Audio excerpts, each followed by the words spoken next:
Hey, you know, in Kansas, Sam Brownback radically dropped taxes on rich people. Apparently, Charles Koch still has his residence there. If you have an LLC, a private corporation, a limited liability corporation, you pay no income taxes. I mean, they just blew apart all the taxes on the rich people, and it so badly hurt the state. The state was not able to function, and so Sunday night, the Republican-controlled Kansas Senate. I'm reading this from an article in PoliticusUSA.com. Passed a $471 million tax increase. But here's what's interesting. They cut by over $1 billion. They cut taxes on rich people. And the state fell into disrepair and debt. And so now they're trying to raise $500 million by raising taxes.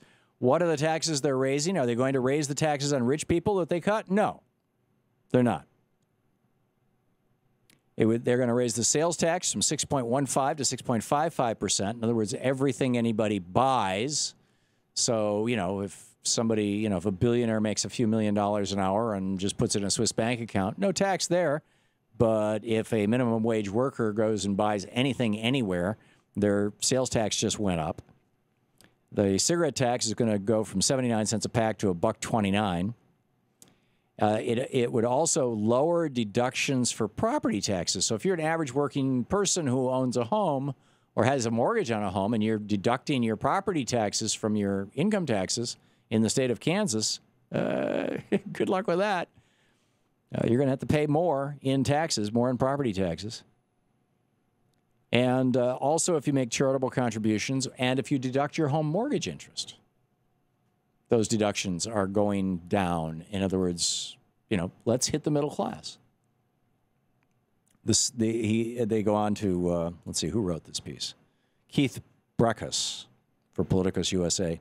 Keith goes on to say, the bill protects the zero income tax rate for many owners of limited liability companies, corporate farms, and large corporations. However, it eliminates sales tax rebates on food for poor people, the elderly, and people with disabilities. It eliminates the sales tax rebate. It used to be at the end of the year, if you were poor, elderly, or disabled, you could say, okay, I paid $400 this year in sales taxes on all the things I bought. The state would say, okay, here's your $400 back. You know, you're poor, you're elderly, you're disabled. You shouldn't have to pay sales tax. It does away with that. It eliminates it. This is astonishing. Why is this not a national headline? Sam Brownback in Kansas cuts taxes on you know, one of the Koch brothers who lives there and other millionaires and billionaires in Kansas, throws his state into a disarray and disaster. And to solve that problem, the Republicans who control the Senate in Kansas just passed a $471 million tax increase, the largest tax increase in the history of the state, virtually all of which is going to fall on the working poor and the working middle class. And it does away with some subsidies like, you know, the income tax or the sales tax rebate for the genuinely poor. This is conservative economics. Give to the rich, take from the poor, and give to the rich. It's reverse Robin Hood. And it is sick and twisted.